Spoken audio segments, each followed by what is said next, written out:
کہ جب یہ تین کام میری امت کے اندر شروع ہو جائیں گے تو اس وقت اللہ جل شانہ کی طرف سے تین بڑے عذاب ان کے اوپر ہوں گے۔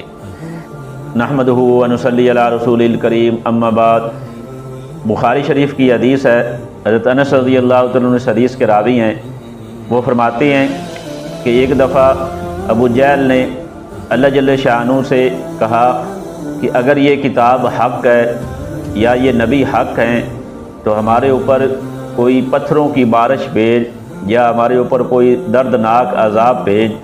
تاکہ جو ہم اس قرآن کو نہیں مانتے، اس کتاب کو نہیں مانتے، اس نبی کو نہیں مانتے، تو ہمارے اوپر کوئی دردناک عذاب بھیج دے۔ تو اللہ جل شانہ نے قرآن پاک کی آیت نازل کی، اعوذ باللہ من الشیطان الرجیم، بسم اللہ الرحمن الرحیم، وما کان اللہ لیعذبہم وانت فیہم، اے نبی جب تک آپ ان کے اندر موجود ہیں تو ہم ان کے اوپر کوئی عذاب نہیں بھیجیں گے۔ یعنی حضور صلی اللہ علیہ وسلم کی موجودگی کے اندر اللہ جل شانہ نے فرمایا کہ ان کے اوپر کوئی پتھروں کی بارش ہو جائے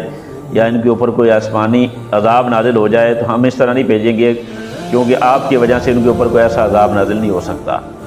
تو اس امت کے اندر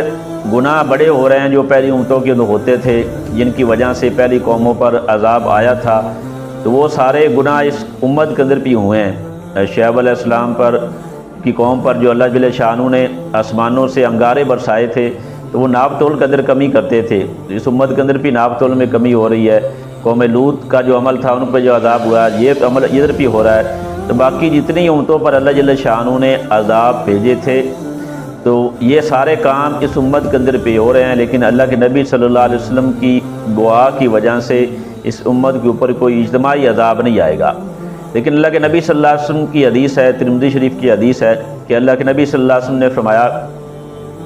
کہ جب یہ تین کام میری امت کے اندر شروع ہو جائیں گے تو اس وقت اللہ جل شانہ کی طرف سے تین بڑے عذاب ان کے اوپر ہوں گے۔ تین بڑے عذاب ان کے اوپر نازل ہوں گے۔ جو پہلی امتوں کے اندر بھی عذاب آئے تھے تو وہ اللہ جل شانہ اس امت کے اندر بھی اللہ جل شانہ وہ عذاب نازل کرے گا جب یہ تین گناہ ہونے لگیں گے۔ حضرت عمران بن حسین رضی اللہ عنہ اس حدیث کے راوی ہیں، وہ فرماتے ہیں کہ رسول اللہ صلی اللہ علیہ وسلم نے فرمایا کہ اس امت کے اندر بھی زمین میں دھنس جانا ہوگا، کہ اس امت کے لوگ بھی زمین کے اندر دھنس جائیں گے، اس امت کے لوگوں کے بھی شکلیں بگڑ جائیں گی جیسے پہلی امتوں کی شکلیں بگڑ گئی تھیں، اور اس امت کے اوپر بھی پتھروں کی بارش ہوگی۔ تو مسلمانوں میں سے صحابہ رضی اللہ عنہ میں سے ایک آدمی نے عرض کیا، اللہ کے نبی صلی اللہ علیہ وسلم یہ سارے اللہ کے اتنے بڑے بڑے عذابات یہ کب ہوں گے، کس واقعات کے بعد یہ سارے رونما ہوں گے بڑے بڑے عذاب؟ تو اللہ کے نبی صلی اللہ علیہ وسلم نے فرمایا کہ جب یہ تین کام شروع ہو جائیں گے تو میری امت کے اوپر یہ عذاب شروع ہو جائیں گے۔ سب سے پہلا اللہ کے نبی صلی اللہ علیہ وسلم نے فرمایا کہ جب گانے والی عورتیں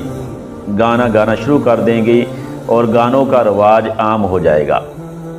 گانوں کا رواج عام ہو جائے گا اور گانے والی عورتیں عام ہو جائیں گی، تو یہ دو کام ہوں گے۔ اور تیسرے نمبر پہ اللہ کے نبی صلی اللہ علیہ وسلم نے فرمایا کہ جب میری امت کے اندر شراب کثرت سے پی جائے گی، تو یہ تین گناہ جب شروع ہو جائیں گے تو اللہ کے نبی صلی اللہ علیہ وسلم نے فرمایا پھر میری امت بھی انتظار کرے کہ وہ زمین میں دھنس جائیں گی، ان کی شکلیں بگڑ جائیں گی اور آسمانوں سے ان کے اوپر پتھروں کی بارش بھی ہوگی۔ تو اللہ جل شانہ ہم سب کی اس امت کی حفاظت فرمائے ان گناہوں سے۔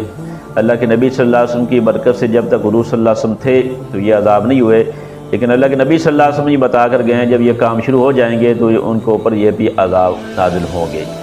تو اللہ جل شانہ کی ذات سے دعا ہے کہ اس امت کے اندر جو بھی لوگ ان گناہوں کے اندر مبتلا ہیں، ملوث ہیں، اللہ جل شانہ ان کو ان گناہوں سے توبہ کرنے کی توفیق عطا فرمائے، اور حضور صلی اللہ علیہ وسلم کے صدقے اس امت کے اندر ہونے کے صدقے اللہ جل شانہ پوری امت کی ان عذابات سے حفاظت فرمائے۔ وآخر دعوانا الحمدللہ رب العالمین۔